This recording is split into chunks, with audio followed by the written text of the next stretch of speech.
Left wing back, really important for United. Are they going to get this fella?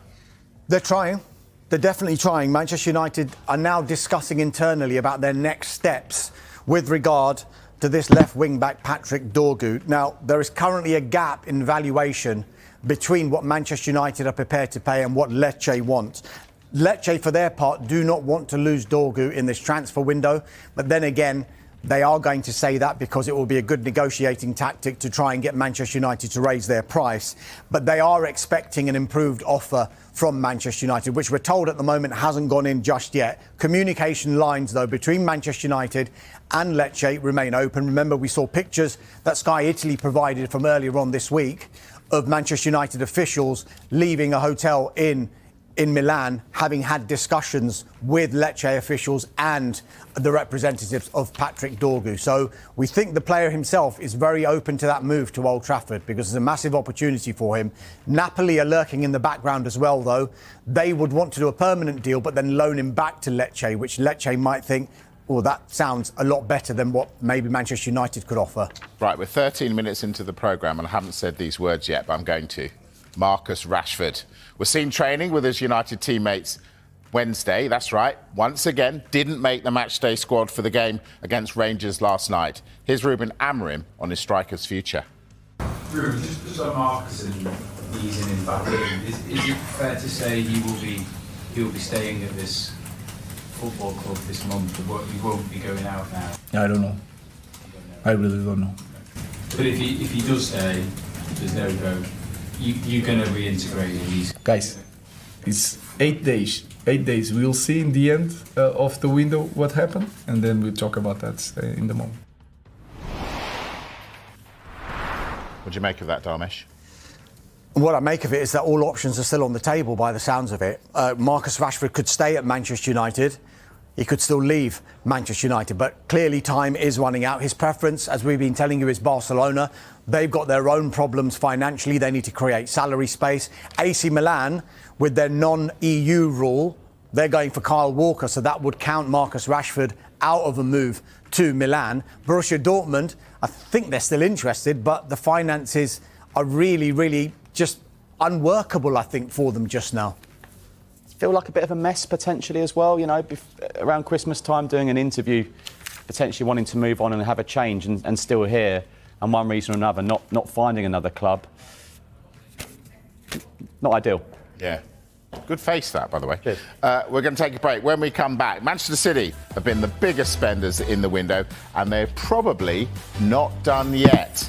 More on them. Alejandro Garnacho has been... This player for Manchester United was really important for us today. Let's see the next days. How close is he to getting back to his best, and how important is he to this team? I think he's improving in every aspect of the game. He was better today playing inside, also outside, changing positions. He's improving the recovering position. You can see it until 90 minutes, he's always there, recovering and helping. And sometimes showing some frustration, and that is really good because he wants more. I think he has potential to be so much better in every situation of the game. So what I can say is that he understood what I was trying to do and was really clear. I just want to help them, and but in the end is them that do the job. So a full 90-minute performance from Alejandro Garnacho last night. Was it a performance, Dan, of a player who looked like he was staying or leaving Manchester United? Very difficult to know for sure. He was applauding the fans of the Stratford end at the end. But I think what that performance did show was perhaps what we know about Alejandro Garnacho. I mean, he was definitely one of Manchester United's better players last night. But what I mean about what we know of Garnacho is he showed glimpses of absolute kind of electric ability, taking on the fullbacks, creating opportunities. But he also has that somewhat lack of a finishing product as well. He had a few really good opportunities, wasn't able to take them.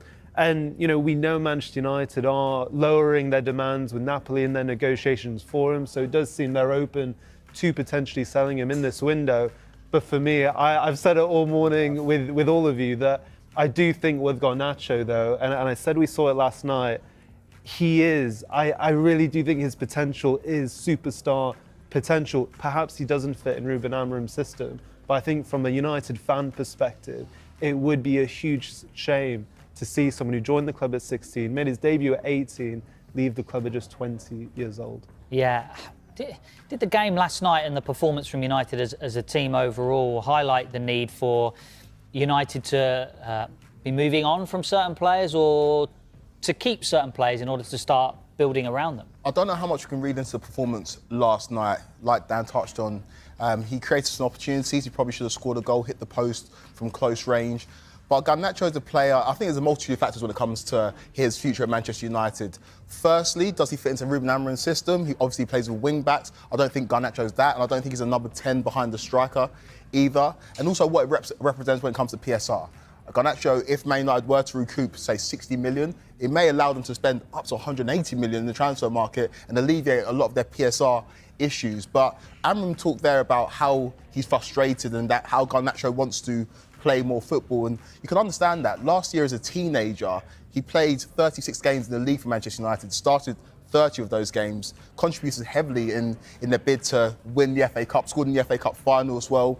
He's a player that's obviously very, very talented. If we lived in a world where PSR didn't exist, I don't think Manchester United would entertain selling the Garnacho because he has got such incredible potential. But he's a player that clearly wants to reach the heights and wants to play regular football. And I don't know if that works currently with how Amorim wants to play football in terms of those wing-backs and those number 10s behind the striker. But there's no doubt he's an incredibly talented player that I think, given the right opportunity and the right club to flourish, can go right to the very top. I agree, I have to say, with both Kweku and Daniel. I think the potential that Garnacho has is absolutely huge. I do think it'll be a decision that United will regret in the future. He could have a long-term future at that club, there's no doubt about it, but as Kweku said, I think PSR has a huge bearing, and if Patrick Dorgu, for example, is a player that they want to bring in, they have to offload, but to leave a homegrown talent go, I know it's 100% profit because of that very nature, but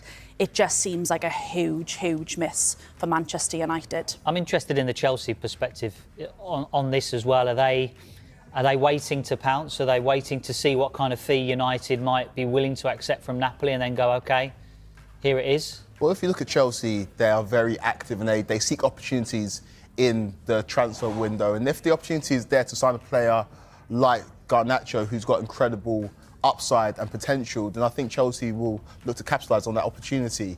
It's the price tag, right? It's a lot of money. If you look at Chelsea's model in recent windows, there's not that much outlay on players like that. But I think we all agree he's such a talented boy. But Chelsea have got options in those areas. He's not a guaranteed starter. If you think on the left-hand side, you've got Jadon Sancho.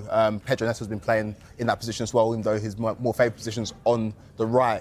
You think about, obviously, Mudrik's going through his own issues, but Chelsea are well stacked. Esteval comes in the summer, very, very talented young Brazilian player. So he'll have to fight for his place if he was to come to Chelsea, but he would definitely be an addition to that Chelsea squad. And I think Manchester United, similarly to Man City when they let Cole Palmer go to Chelsea and saw him flourish last season, even kicked on this year, they may live to regret selling him to a Premier League rival. And I think for a lot of Manchester United fans, they prefer to see him go abroad to a team like Napoli because it could come back to bite them. I also think from a player's perspective, you know, we always talk about from a Premier League perspective, Manchester United, Chelsea. But I think if you're Garnacho, Napoli are interested. Let's not forget, they're top of Serie A. Antonio Conte is their manager. We've seen players recently go. Scott McTominay, for example, is having a fantastic season. And you talk about options here at Chelsea. At Napoli, they have David Neres and Politano as their main wingers. But after that, having lost Kvaratskhelia to PSG, they don't have a lot of depth in those positions. So if you're Garnacho, you have an opportunity, as much as I'm sure he'd love to stay at United, you have an opportunity to compete for a league title in Serie A, to work with a world-class manager. And, I mean, him with the likes of Lukaku up front, that would be pretty electric as well with that midfield. So I know we always look at it from a Premier League lens, but actually for him, it's a great opportunity if United are to get the right money for him. Yeah, and I guess there's another incentive for Garnacho as well to play in a stadium and a place that is so loved, another Argentinian, Diego Maradona, as well. So while Garnacho's future remains uncertain, the prospect of Marcus Rashford joining Barcelona this month is receding by the day. Now, Barca's priority is contract renewals for Pedri and Gavi. They would need outgoings before they can make space for Rashford's wages. Rashford once again left out of the squad last night, but he did watch